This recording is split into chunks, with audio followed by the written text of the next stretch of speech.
இது மகிமை நேரம்.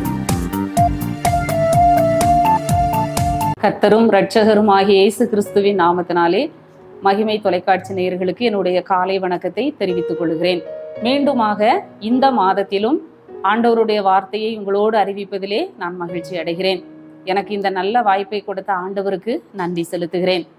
இந்த நாளிலும் கூட நாம் தியானிக்கும்படியாக தெரிந்து கொண்ட வேத வசனம் மல்கியா 1 அதிகாரம் 9 இப்போதும் தேவனுடைய சமூகத்தை நோக்கி கெஞ்சுங்கள், அப்பொழுது நம்மேல் இறங்குவார்.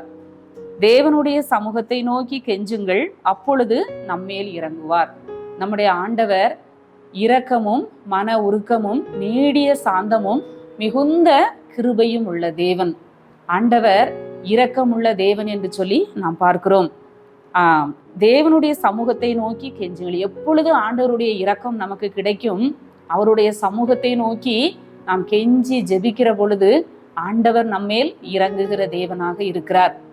கூட அவர் அழகான பழமொழி உண்டு, அழுத பிள்ளைதான் பால் குடிக்கும்னு சொல்லி நாம் அறிந்திருக்கிறோம். அதுபோல ஆண்டவரிடத்தில் இருந்து நாம் ஒரு நன்மையை பெற்றுக்கொள்ள வேண்டும் என்று சொல்லி நம்ம நினைக்கிற பொழுது சில கஷ்டமான காரியங்கள், போராட்டமான சூழ்நிலைகள், இன்னும் கூட ஒரு பயங்கரமான ஒரு சூழ்நிலையின் வழியாய் நம்ம கடந்து செல்லும் பொழுது ஒரு விடுதலை வேண்டும். இந்த பிரச்சனையிலிருந்து, இந்த காரியத்திலிருந்து நமக்கு ஒரு விடுதலை வேண்டும். பல நாட்கள், பல வருஷ போராட்டங்கள் ஒரு முடிவு பெற வேண்டும் என்று சொன்னால் நாம் சாதாரணமாக அல்ல, ஆண்டவருடைய சமூகத்திலே நாம் என்ன செய்ய வேண்டும்? கெஞ்சி ஜெபிக்க வேண்டும். அப்பொழுது ஆண்டவருடைய இரக்கம் நம்மேல் ஆண்டவர் இறங்குவார். அந்த பிரச்சனையிலிருந்து ஒரு விடுதலை கிடைக்கும். ஆண்டவருடைய இரக்கம் நமக்கு கிடைக்கும். ஒரு வியாதியாக இருக்கலாம், பலவீனமாக இருக்கலாம், தொடர்ந்து நம்மை தாக்கி கொண்டு வரும் பொழுது கர்த்தருடைய சமூகத்தை நோக்கி நாம் என்ன செய்ய வேண்டுமாம்? கெஞ்சி ஜெபிக்கிற பொழுது கர்த்தர் நமக்கு இரக்கம் பாராட்டுகிற தேவனாக இருக்கிறார். வேதத்திலே யார் யாரெல்லாம் ஆண்டவருடைய சமூகத்தை நோக்கி கெஞ்சி ஜெபித்தார்கள், அவங்க எப்படிப்பட்ட சூழ்நிலையிலே ஆண்டவருடைய சமூகத்தை கெஞ்சி பிரார்த்தித்தார்கள், அதனால அவங்க என்ன விடுதலையை பெற்றுக்கொண்டார்கள் என்று சொல்லி நாம் தியானிக்க இருக்கிறோம். நிச்சயமாக நமக்கு பிரயோஜனமாக இருக்கும் என்று சொல்லி நம்புகிறேன். இந்த நாளிலும் கூட யாத்ராகமம் 32 அதிகாரம் 13 நாம பார்க்கிறோம். உமது தாசராகிய ஆபிரகாமையும் ஈசாக்கையும் இஸ்ரவேலையும் நினைத்தருளும், உங்கள் சந்ததியை வானத்து நட்சத்திரங்களைப் போல பெருக பண்ணி நான் சொன்ன இந்த தேசம் முழுவதையும் உங்கள் சந்ததியார் என்றைக்கும் சுதந்தரித்து கொள்ளும்படிக்கு அவர்களுக்கு கொடுப்பேன் என்று உம்மை கொண்டே அவர்களுக்கு ஆணையிட்டு சொன்னீரே என்று கெஞ்சி பிரார்த்தித்தான். இங்கே மோசேயினுடைய ஜெபத்தை நாம பார்க்கிறோம். மோசே கெஞ்சி பிரார்த்தித்தான் என்று சொல்லி பார்க்கிறோம். இஸ்ரவேல் ஜனங்களுக்காக திறப்பிலே நின்று மன்றாடி ஜெபிக்கிறதை நாம பார்க்கிறோம். அந்த 32 அதிகாரம் 1 நாம பார்க்கிற பொழுது மோசே அந்த சீனாய் மலையிலே ஆண்டவரோடு தங்கி இருக்கிறார். அந்த கற்பனைகளை ஆண்டவர் எழுதி கொடுக்கிறார். அதற்காக இரவும் பகலும் 40 நாள் சீனாய் மலையிலே ஆண்டவரோடு தங்கி இருக்கிறார். இப்படிப்பட்ட சூழ்நிலையிலே ஜனங்கள் ஆரோனை பார்த்து சொல்லுகிறார்கள், எங்களை எகிப்திலிருந்து அழைத்து கொண்டு வந்த அந்த மோசேக்கு என்ன சம்பவித்ததோ அறியோம், அதனால நீர் எழுந்து எங்களுக்கு முன் செல்லும் தெய்வங்களை உண்டு பண்ணும் என்று சொல்லி ஆரோன் இடத்திலே அங்கே முறையிடுகிறதை நாம பார்க்கிறோம். உடனே ஆரோன், உங்கள் குமாரர், உங்களுடைய மனைவிமார், குமாரத்திகளுடைய காதுகளில் இருக்கிற அந்த பொன்னணிகளை கலற்றி என்கிட்ட கொண்டு வாங்கன்னு சொல்லி சொல்லும் போது அவன் அதெல்லாம் வாங்கி அக்கினியில போட்டு ஒரு சிற்ப கருவினால் கருப்பிடித்து ஒரு கன்று குட்டியை வார்ப்பித்தான் என்று பார்க்கிறோம். அப்போ அவங்க எல்லாம் சொன்னாங்களா, இஸ்ரவேலரே, உங்களை எகிப்திலிருந்து அழைத்து கொண்டு வந்த உங்கள் தெய்வங்கள் இவைகளே. பாருங்க, ஒரு நிமிஷத்துல ஆண்டவரை மறந்து அங்கே ஒரு பொன் கன்று குட்டியை உண்டாக்கி இவைகள்தான் உங்களை எகிப்திலிருந்து அழைத்து கொண்டு வந்த தெய்வம் என்று சொல்லி அவர்கள் மாறி போனார்கள். அங்கே கன்றுக்குட்டியை வணங்க ஆரம்பித்தது மாத்திரமல்ல, நாளைக்கு கர்த்தருக்கு பண்டிகை என்று சொல்லி அவர்கள் புசித்து குடித்து எழுந்து உட்கார்ந்து விளையாட ஆரம்பித்தார்கள் என்று சொல்லி பார்க்கிறோம். அப்பொழுது ஆண்டவர் பார்க்கிறார், மோசேகிட்ட சொல்லுவார், நீ நடத்தி கொண்டு வந்த உன் ஜனங்கள் தங்களை கெடுத்து கொண்டார்கள். சீக்கிரத்துல நான் அவர்களுக்கு விதித்த வழிகள், கட்டளைகளை எல்லாம் அவர்கள் என்ன செய்தார்கள்? விட்டு விலகி கன்றுக்குட்டியை அங்கே வணங்கி கொண்டிருக்கிறார்கள் என்று சொல்லி ஆண்டவர் சொல்லுகிறார். இந்த ஜனம் வணங்கா கழுத்துள்ள ஜனம் என்று சொல்கிறதை பார்க்கிறோம். சொல்கிறார், நான் என்ன செய்ய போறேன்? இவர்களை அழித்து போடுவேன். ஒரு நிமிஷத்திலே நான் இவர்களை என்ன செய்வேன்?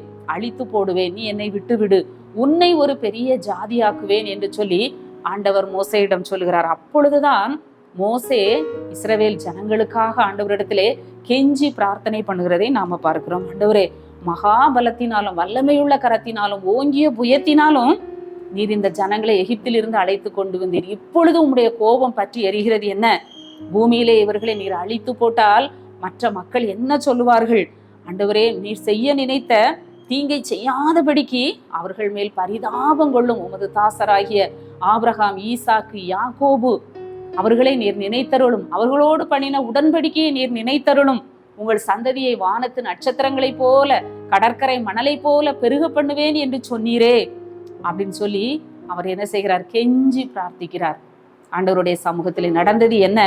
அப்பொழுது கர்த்தர் தமது ஜனங்களுக்கு செய்ய நினைத்த தீங்கை செய்யாதபடிக்கு பரிதாபம் கொண்டார். கெஞ்சி ஜெபித்த ஜெபத்தினால ஒரு பெரிய தீங்கு வராதபடிக்கு ஆண்டவர் என்ன செய்கிறார்? பரிதாபம் கொள்ளுகிறார்.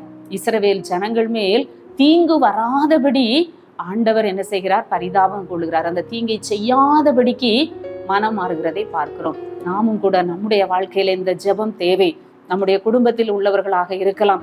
ஆண்டவருக்கு விரோதமாக பாவம் செய்கிற பொழுது, வழி விலகி செல்லுகிற பொழுது, கர்த்தருக்கு பிரியமில்லாத காரியத்தை நம்முடைய பிள்ளைகள், நம்முடைய வீட்டார் செய்கிறத நம்ம அறிகிற பொழுது ஆண்டவருடைய சமூகத்திலே நம்ம கெஞ்சி ஜெபிக்க வேண்டும். ஆண்டவரே, அவர்கள் பாவத்தை நீர் மன்னித்தருளும்.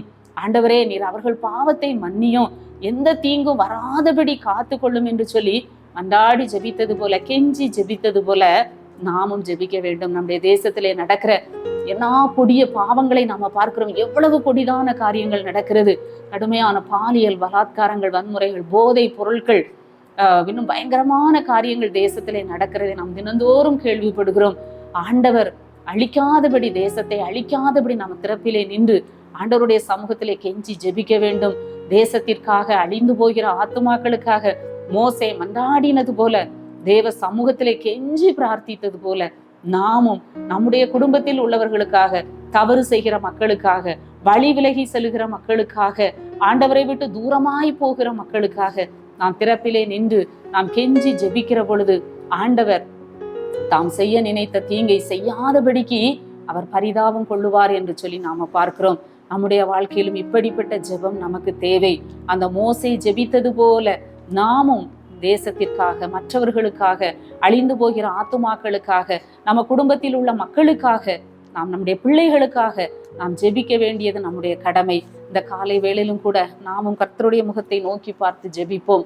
எங்களை நேசிக்கிற நல்ல ஆண்டவரே, இந்த நல்ல காலை வேளைக்காக உம்மை துதிக்கிறோம், உம்மை ஸ்தோத்தரிக்கிறோம். ஆண்டவரே, இப்பொழுதும் கர்த்தருடைய சமூகத்தை நோக்கி கெஞ்சுங்கள், அப்பொழுது நம்மேல் இறங்குவார் என்ற வசனத்தின்படி மோசே கர்த்தருடைய சமூகத்தை நோக்கி கெஞ்சி பிரார்த்தித்து, ஆண்டவரே, நீர் செய்ய நினைத்த தீங்கை செய்யாதபடிக்கு மனமாற செய்தது போல நாங்களும் சுவாமி எங்களுக்காக, எங்கள் குடும்பங்களுக்காக, பிள்ளைகளுக்காக, தேசத்திற்காக உம்முடைய சமூகத்திலே கெஞ்சி மன்றாடி ஜெபிக்க எங்கள் ஒவ்வொருவருக்கும் ஆண்டவர் கிருபை தாரும். நாள் முழுவதும் எங்களை காத்து வழி நடத்தும் மீட்பர் இயேசு கிறிஸ்துவின் மூலம் ஜெபிக்கிறோம் நல்ல பிதாவே, ஆமேன்.